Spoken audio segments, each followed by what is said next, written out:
All for being here. It's been a while since we had office hours, so we're glad to see y'all here today.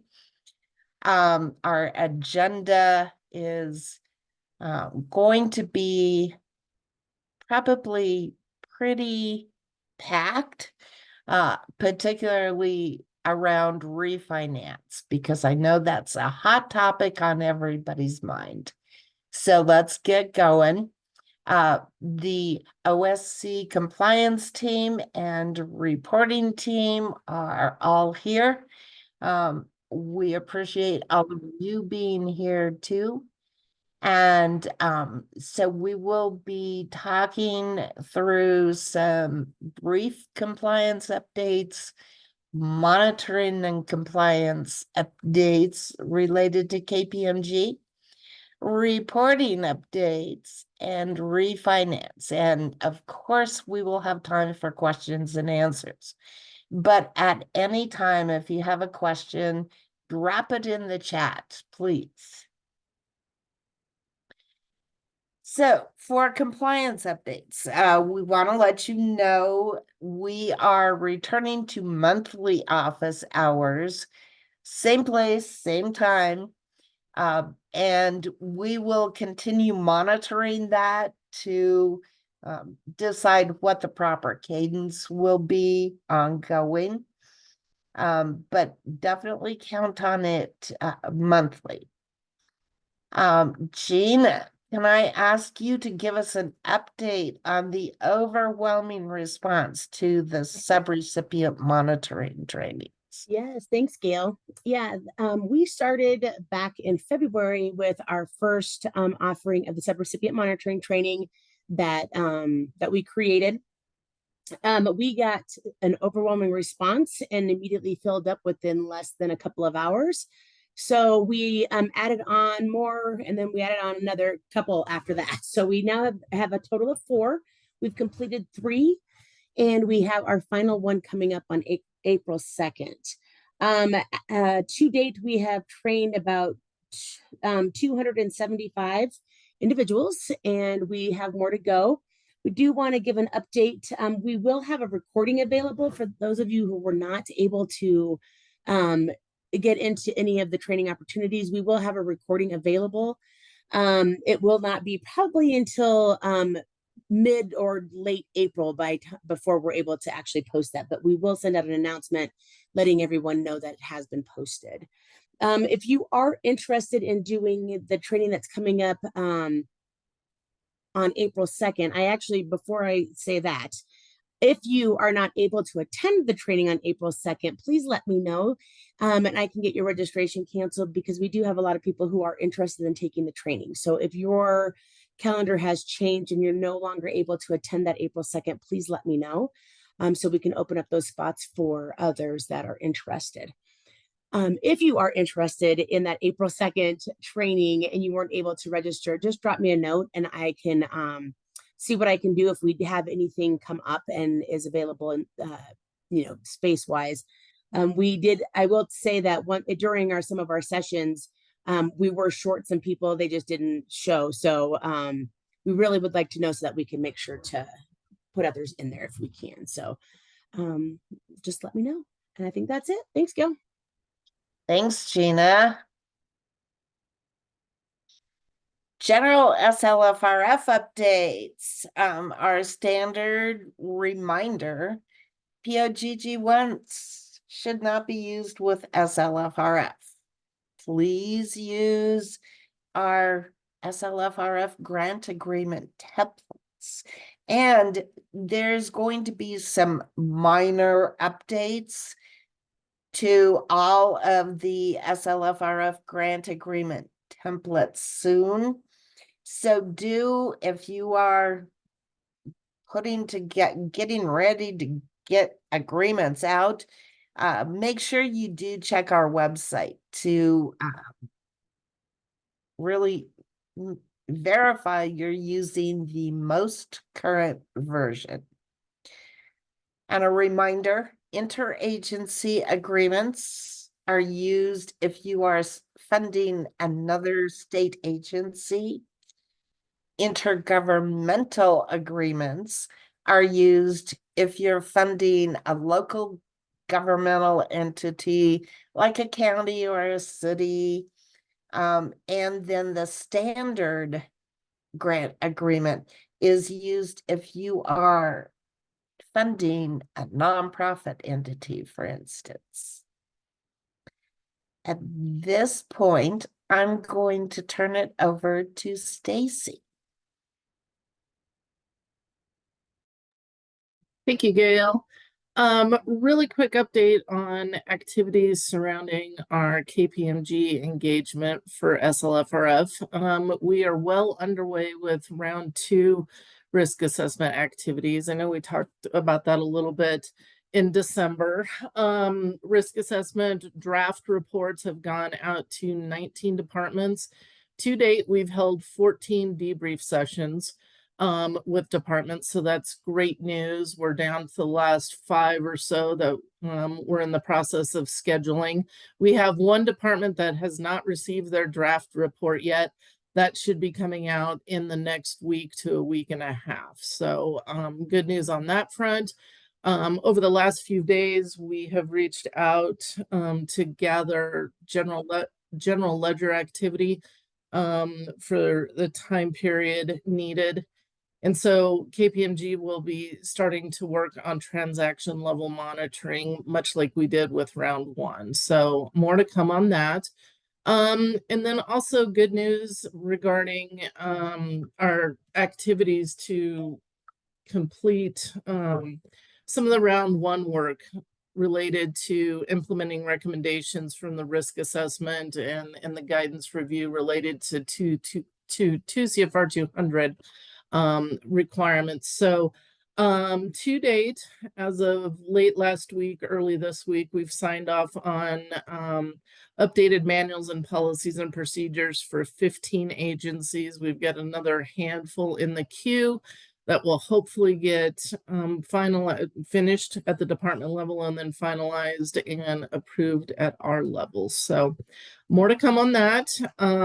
We will be giving a more in-depth timeline, a more detailed timeline for activities to come in the next 5 to 6 months. We'll be sharing that with the recovery officers at an April meeting, and then recovery officers can share that information, communicate that information down to the departments on what's to come and what's to be expected.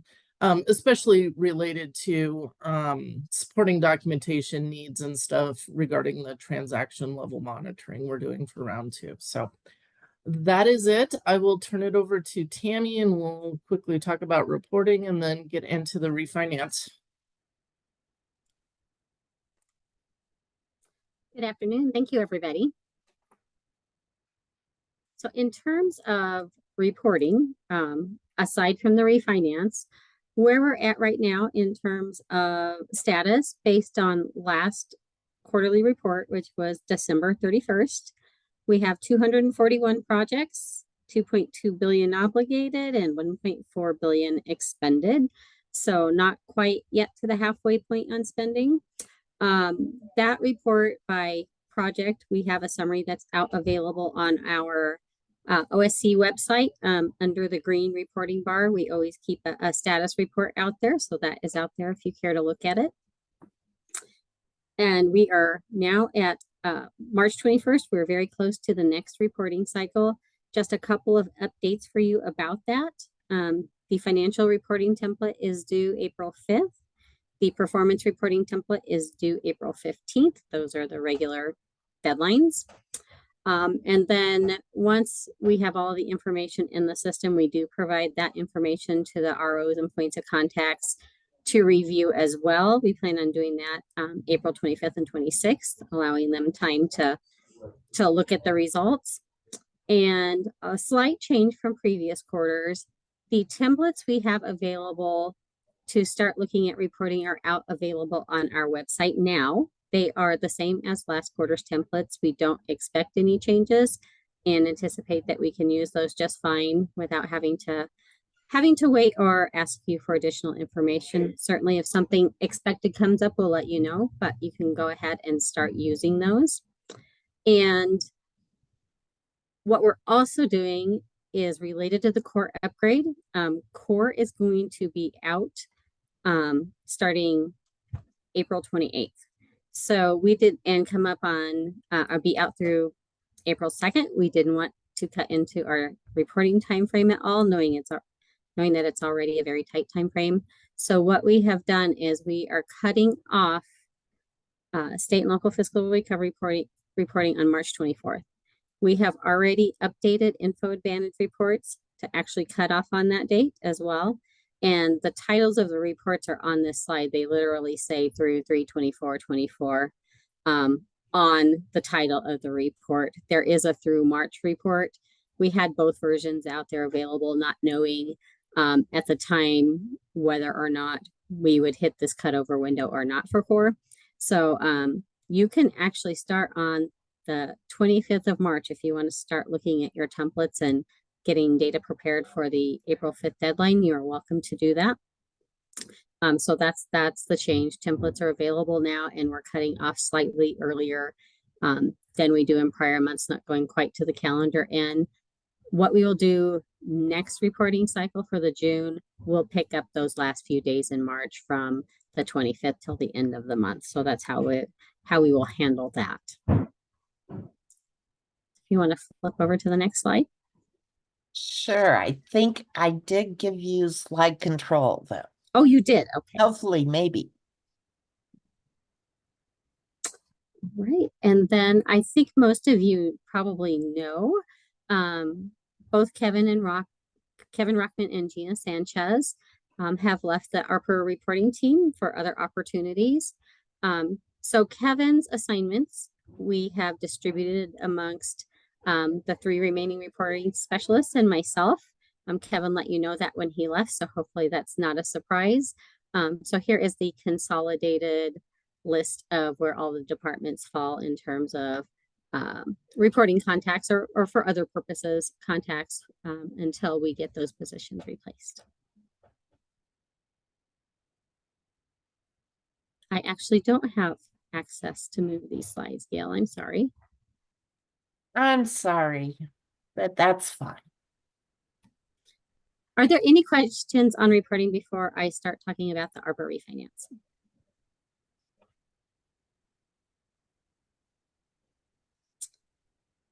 All right, I don't see any, so we'll just dive right in. I'm sure there will be plenty of questions on this topic. So some of you may have seen this slide, and it is just a pictorial of what is happening. So the general fund ARPA refinance proposal, at this point, you've all heard about it. This is just very big picture, the logistics of what's happening statewide. So statewide, we're looking at reducing SLFRF projects to a tune of around 1.5 billion. That number has really not been quite nailed down yet, but it's close to that number. And the reductions from those projects will go into the ARPA cash fund. And the ARPA cash fund will be used to fund approximately 1.5 billion in what would have been general fund salaries throughout the state. And what that will do in effect is these were previously funded with general funds. Once we move those expenditures to federal funds, that frees up the same amount of general funds. And what will happen with those general funds? They will revert to the ARPA refinance cash fund, and that ARPA refinance cash fund will be redirected to fund the ending part of all of those projects that got cut. You may hear about, the general fund, the cash fund. The general funds going into a cash fund, I'm going to refer that as the refi fund, and that really is the state funded piece of these projects going forward. So with that, if you'll click on to the next slide, Gail, thank you. So why are we making this change? It's a substantial change, and it's essentially we have an upcoming obligation deadline of December 31st, 2024 to have the funds fully obligated. We were at about 2.2 billion. And part of what was planned for obligations as of this next December, it included state staff time that would be needed in the following 2 years to finish out some of those projects. There was Treasury guidance that came out in probably around November that says a state or anybody that receives these funds cannot issue policies that differ from existing policies, which is what we did to be able to obligate state staff dollars into those future years, because we don't normally do that. So with this new guidance, we cannot do that. So that put a huge chunk of the funds being able to obligate by December 2024 at risk. So that's the primary reason. There are certainly other projects at risk just because they're complicated projects, you know, for various reasons, maybe not being able to obligate by December 2024. This, along with the salaries, drove the need to do something a little bit different. So the diagram that I showed you is a statewide diagram. What an agency gets reduced from their projects doesn't necessarily mean that's what they're going to get in federal funds for their personal services. That is a statewide balancing that the top half of the circle, your projects are going to stay the same in total. They'll just be split up. And in the bottom half of the circle at the agency level, your personal services will stay the same. But within an agency, what's happening with your projects is not going to be equal and offsetting to what's happening in your general fund. Some agencies have a lot of general fund personal services. Some agencies have a lot of projects and very little of the others. So that is a mix between the project piece and the personal service piece, but statewide that balances as well. And just the general intent of what is happening here is only to meet that obligation deadline for the U.S. Treasury so that we don't revert funds and not utilize them. For the projects that are out there, the intent is that the scope, the end dates, the compliance and programmatic requirements, that all remains the same. And the one exception being with the money that is coming, or the part of the projects is coming from the refinance dollars, those will not be subject to the 12/20/24 obligation date. So that is the one exception to what would be different. And in terms of reporting, we have a responsibility to tell the legislature what we did with what they did with all these projects. They had a lot of initiatives to take care of, you know, all the impacts of COVID. So we're going to continue to track the refinance piece of that, both in Core and Gravity and Salesforce, along with the federal portion. So those projects will be split with split reporting. Plus, we now have the personal services projects that we'll have to report on a federal level as well. So we'll collect the refi information for state purposes and just not report that to the U.S. Treasury in our regular quarterly cycle. We'll report the personal services projects instead, but we will still, on a overall perspective, look at all of those in terms of what we've been able to accomplish with these dollars. And then in terms of the new personal services projects, what that is going to encompass is general fund salaries July through May. That is specifically meant to exclude June monthly payroll so that there is no pay date shift impact. So that's, we've been asked that quite a few times. Will this buy down the pay date shift? And no, the intent is that it will not. Let me see a question. So the question is, will projects that are funded with refinance funding be subject to the same spending deadlines of 12/31/26, or is there more flexibility? So not all, the 12/31/2026 is the federal end date on these funds. When the legislature allocated projects, not everything had a 12/31/2026 end date.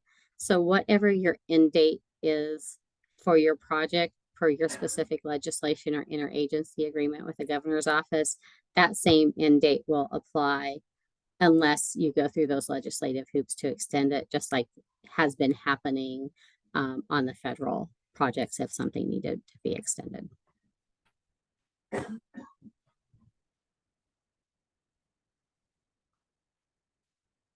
So let me ask before I start getting into kind of a little bit more of the timeline. Does anybody have any questions on kind of just the overall framework that I talked about?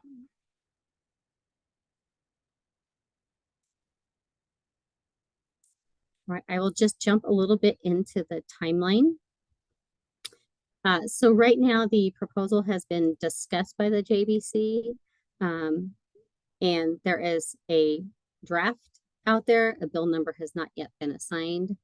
So the next steps are that the governor's office is working with agencies to finalize numbers to put in the bill draft. It's anticipated those numbers will go in, second week of April-ish. And while this is happening, once we have numbers, we can start looking at setting up appropriation units to prepare for the budgets. Once those numbers are in there, the legislation is going to actually go and modify all these appropriation clauses that initially appropriated the money. So those changes will have to be made in PV to reduce the federal projects and increase the refi projects, just like any other appropriation changes that you would see go through that legislative process. So that's what's kind of happening in this time frame. We expect the bill to be signed around the first part of May. It's generally what we're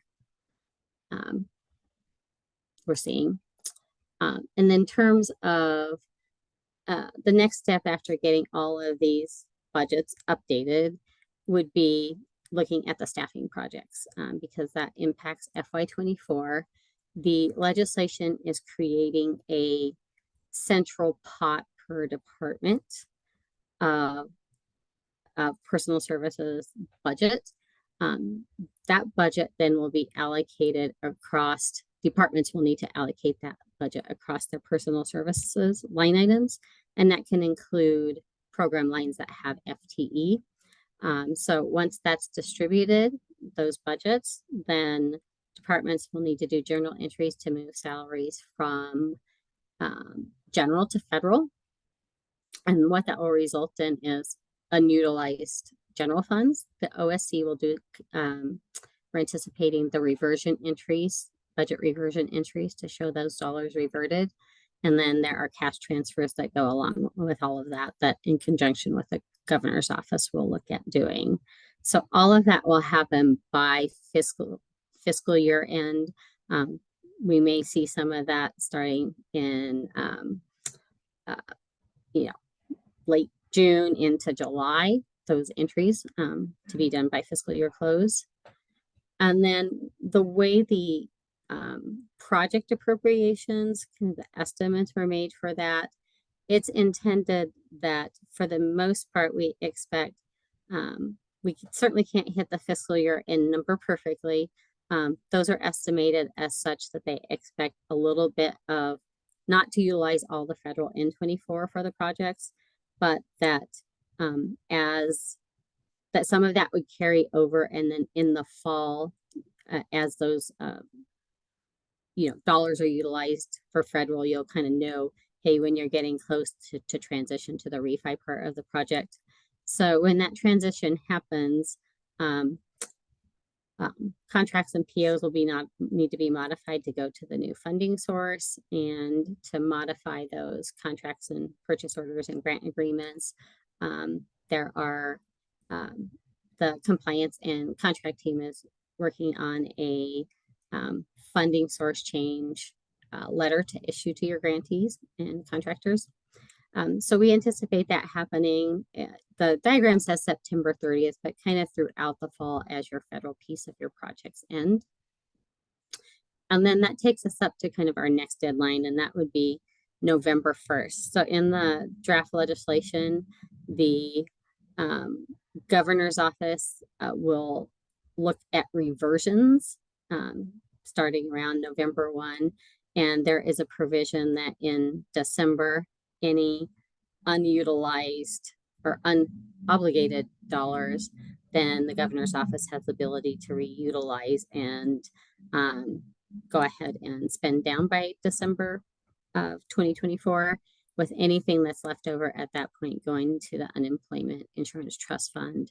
And then in order to determine what reversions are, we are asking that encumbrances be complete in core on any outstanding federal, not necessarily the refi piece, but the federal, that those encumbrances be updated throughout the end of the project so that in core we can say, yes, we are fully obligated or not. And, you know, our end goal here is by December 30th to be fully obligated in our December U.S. Treasury report.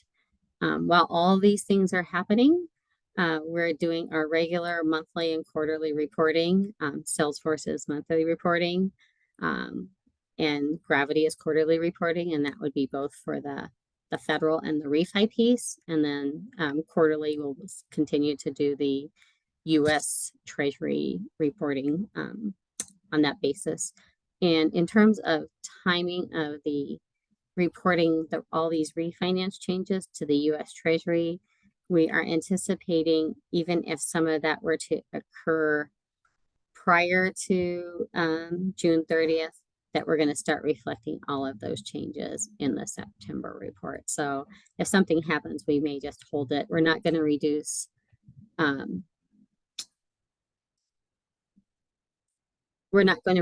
your projects in the portal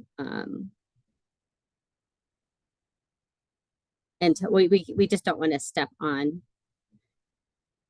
things. So we'll look at that timing, and likely all of the personal service projects, they will appear, most of those entries we anticipate being done in July, they would hit the September report anyway. So likely looking at the U.S. Treasury report reflecting federal, just as if the swap hadn't happened, with all the changes happening between July and September for the federal report. So with that, that is kind of the overall framework in terms of timing, what order things we expect to happen in. Are there any questions there before I move on? David, there's a question in the chat.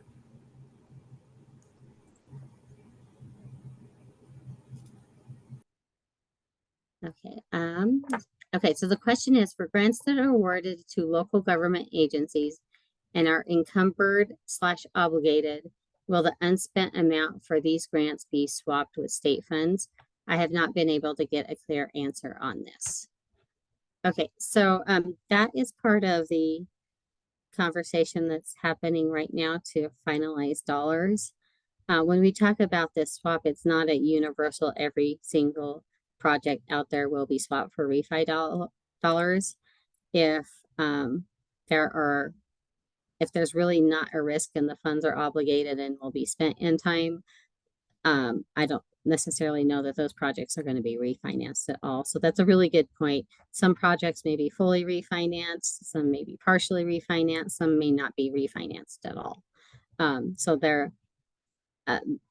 that's what's being decided at this point amongst your recovery officers and program folks to go into those appropriation clauses for the bill. Oh, great, Seth. And Seth will be happy to chat with you. I didn't realize you were on the call, Seth. Thank you. Tammy, I think Janine had her hand up too. Oh, thank you. I'm sorry, Janine, I didn't see that. Go ahead.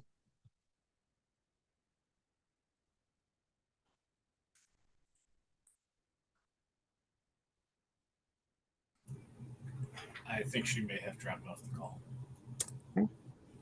Well, if you see her pop back on, please alert me. She appears to be back. Okay. Janine?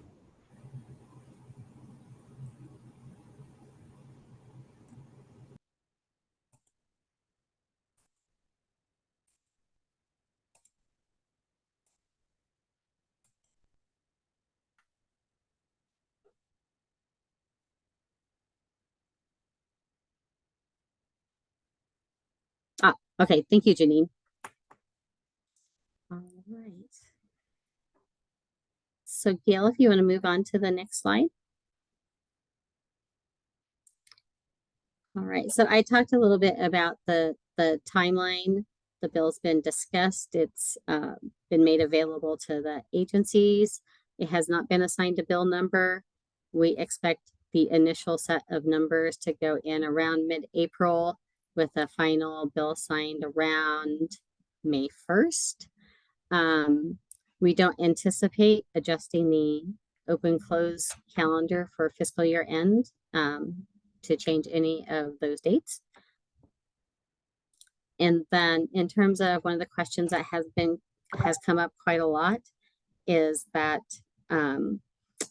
is about salaries. How can we use these dollars for salaries and not call it supplanting? This particular bucket of money, the state has a revenue loss calculation of about 3.7 billion. And what that effectively is it looked at the state's growth trajectory prior to the pandemic and is looking at if we had stayed on that trajectory, how much would it differences that between that trajectory and what we were actually at during the pandemic. That's kind of how that calculation works. And to the extent of that difference, that's what the state can use in revenue loss dollars, essentially for its own operations and not be subject to some of those requirements like supplanting. So it's effectively from a federal purpose as if it were state dollars. So we can use those revenue loss dollars as general fund salaries unless it's specifically not allowed for. The one case it is not allowed for around Medicaid programs is the one area that was specifically highlighted. So unless you have specific direction, otherwise it is that is an allowable use.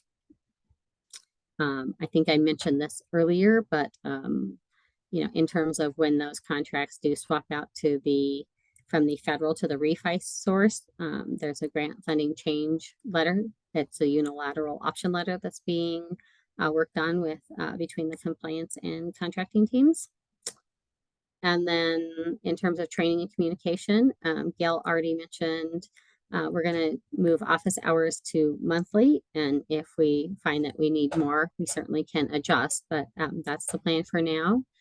For the budget and accounting side of things, this will be factored into a fiscal procedures manual addendum and will be covered during open and closed training at the end of April. The other aspects we're working on the training around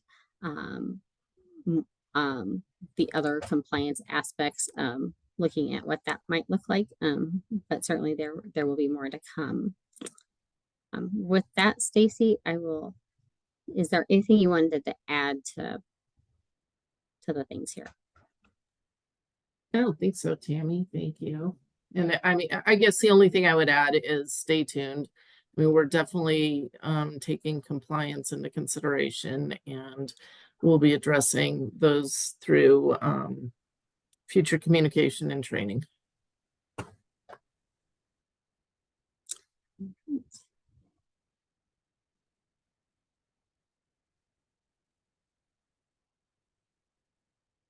Thanks, Tammy.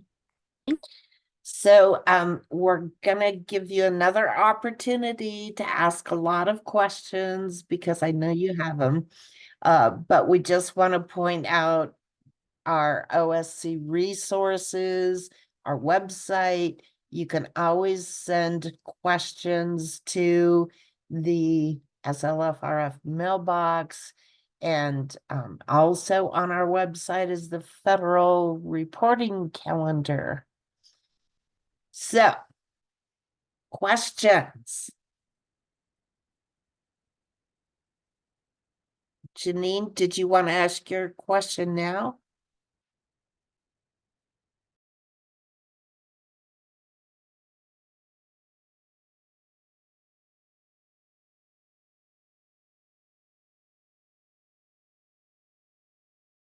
Oh, no. I'm sorry to hear that, Janine. So a question came in via the Chad, how will the swap schedule affect capital construction with appropriations received via HB 22-1329? Tammy, you want to respond? Sure. So if there was an appropriation of the revenue loss restoration cash fund, these ARPA dollars in that House bill, and it's received an appropriation since, what happens is just normal capital rules would mean that when it got an additional appropriation, the 3-year life would get extended at that point where there was an additional appropriation. So I think that rule would still apply with the exception of anything remaining in federal. Anything remaining in federal is still subject to the 12/2024 obligation date and 12/31/2026 spending date. Did that answer your question? Yes, it did. Thank you. Sure. Sam, you have a question? Yeah, you mentioned earlier about the contract, the agreement template changing. Will there be any summaries of the changes that have taken place, just for, I'm thinking specifically about CDHS processes and how they're slightly varied? I want to make sure that any relevant changes get transferred over to grant agreements. So I just want to make sure there's a way to track those changes in a summary way if possible. Yeah, we, at this time, Tilly, we don't plan on any changes. We continue with the existing statement of work and everything else in the grant agreement. But you know, Oh, sorry, Yeah. I must have misunderstood. yeah. But if we hear from agencies, I mean, I think they may want some guidance in terms of doing some training for their grant managers, and we're looking into doing that if there's a demand out there for it. Okay, thank you for clarifying. And sorry, I just misunderstood that earlier. I thought there were some changes coming. Thank you. Sure. And Sam, in general, just so you're aware, there's always kind of a crosswalk included on our website with the grant agreements that kind of note every change anytime a change is made. So from time to time, it may be helpful to take a look at that in general.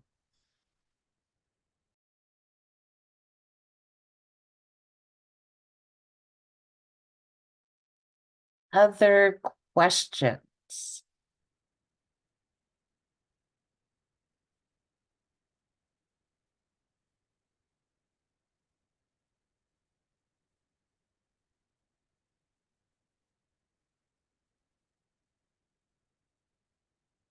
Thanks, Gina.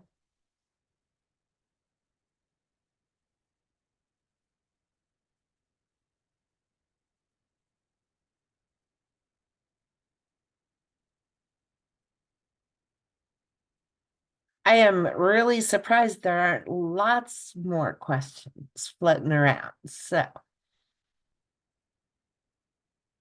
if you're shy, put it in the chat.